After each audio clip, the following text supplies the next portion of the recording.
Welcome back everyone to our studies in AQA A-level history. We are now moving on to topic number 2 in our studies on revolution and dictatorship, the study of the Russian Revolution and Stalinist Russia.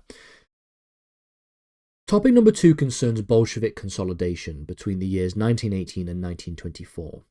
So we're essentially picking up exactly where we left off at the end of 1917, following the October Revolution, the establishment of the Sovnarkom, the establishment of the Cheka in December of that year, and really thinking about something that we touched on in previous lessons in the previous topic, but that we didn't go into in enough detail because, of course, this happens in 1918. This is, of course, the conflict that begins to arise with the Constituent Assembly. So the Constituent Assembly, which was scheduled under the Provisional Government, held elections in November 1917, but then would in January 1918, officially be convened, and we see that this is another step towards the Bolshevik consolidation of power. The Bolshevik consolidation of power in this sense, in topic number 2, is more about the Bolshevik entrenchment of power, ensuring that they are going to deal with any kind of opposition to Bolshevik rule, beginning first with the Constituent Assembly, and then, of course, dealing militarily with the Russian Civil War. So let's think about this in more detail then. So, as scheduled under the Provisional Government, there was the provision for there to be elections to the Constituent Assembly.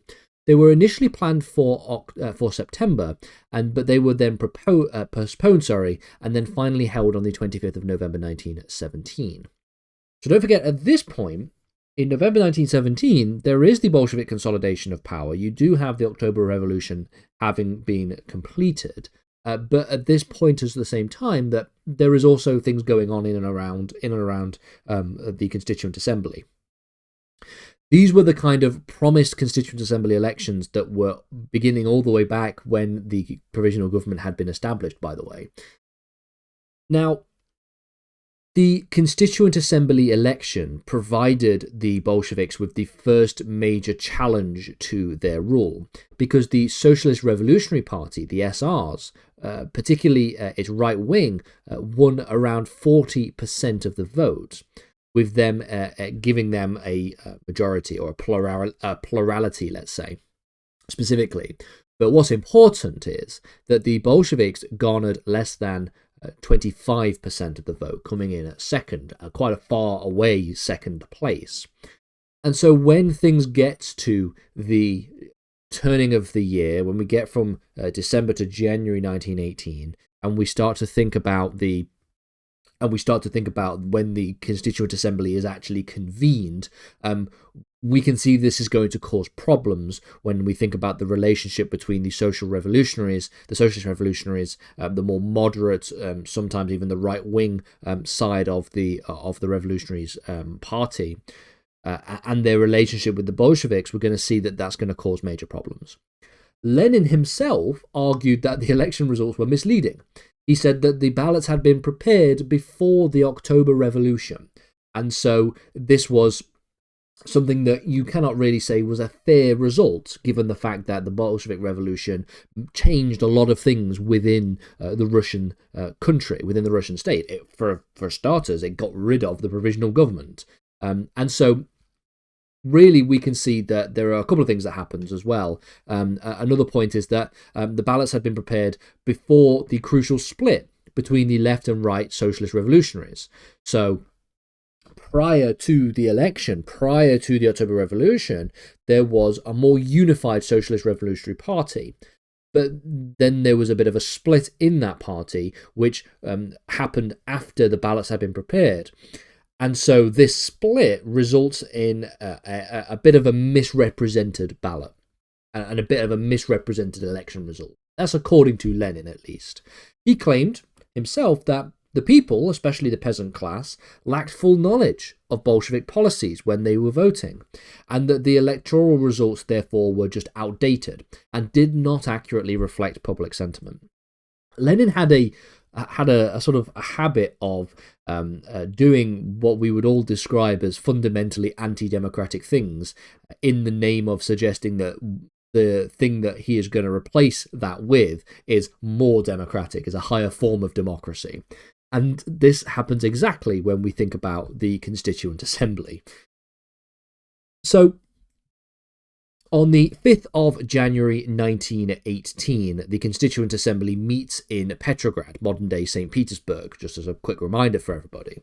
And very quickly did we see a beginning conflict within the Soviets. In particular, we see the refusal on the part of the socialist revolutionaries to approve a number of key decrees.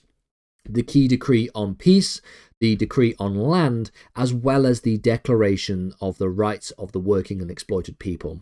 These were the sort of three major decrees that had caused a lot of problems. The decree on peace, ending the First World War.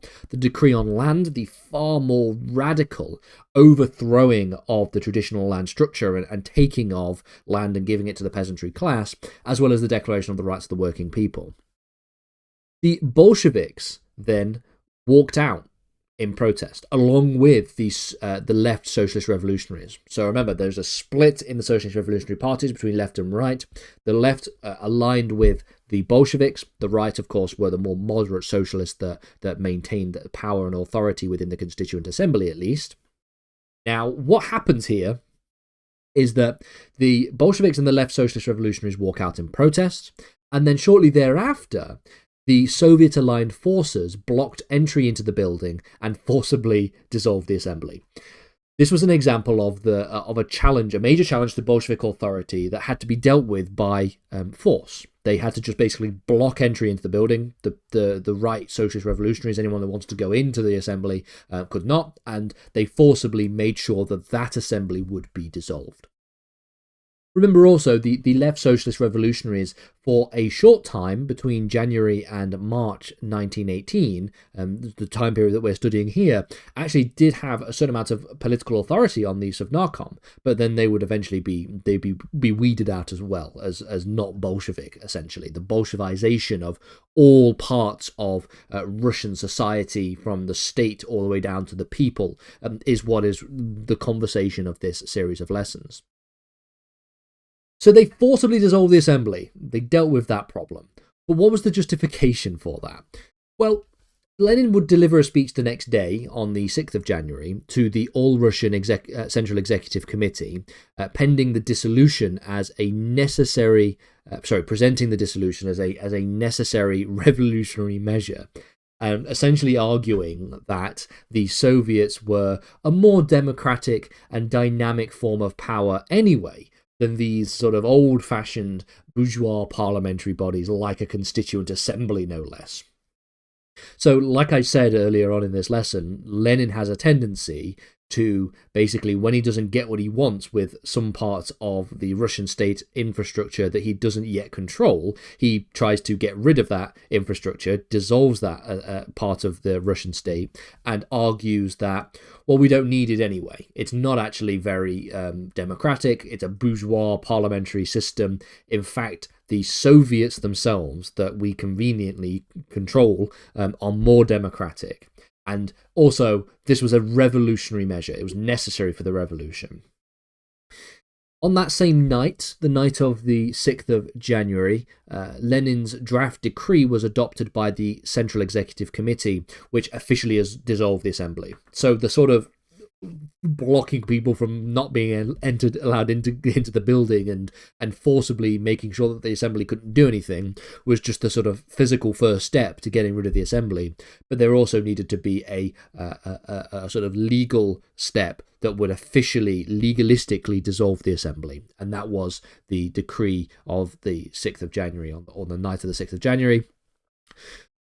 The decree to dissolve the Constituent Assembly was published in Pravda that next day. The decree framed the Constituent Assembly as grounded in bourgeois parliamentarism, like I mentioned earlier on, and said that it was incompatible fundamentally with socialist goals. It was fundamentally counter-revolutionary, and if it sought state functions that were fundamentally at odds with the Soviet institutions, and so therefore get rid of it.